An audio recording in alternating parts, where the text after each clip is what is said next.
obviously we are incredibly grateful to everybody who are quite literally putting their lives on the line. You know, when we hear about emergency services running towards the danger when everyone else is running away, that is, they're going into the danger every day. You know, that when they're going into work, I've spoken to people, to nurses and doctors who, you know, even though they feel in some cases like they don't have the sort of protection that they would like to have, they are still going in and putting themselves in harm's way in order to save the rest of our lives, you know. And it's incredible. It's incredible. It's very difficult to put words to it, really, I suppose. I mean, I've always been incredibly moved by the idea of the NHS, the vision of the NHS, you know, the ideal of what it is and what it can be and what it should be.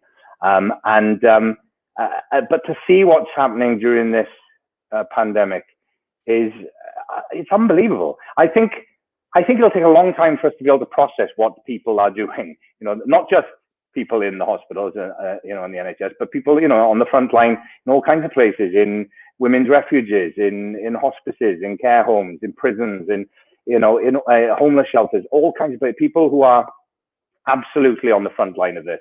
And it's incredibly moving.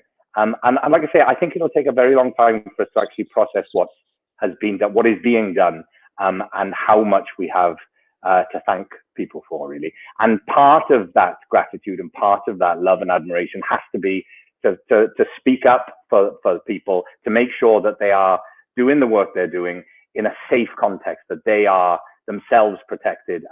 You know, to see doctors and nurses and midwives dying from this because they are, you know, there on the front line trying to help and save other people's lives is absolutely heartbreaking and, you know, and at times infuriating, that people aren't getting the protection they should have. So I think we have to show our love and admiration and thanks.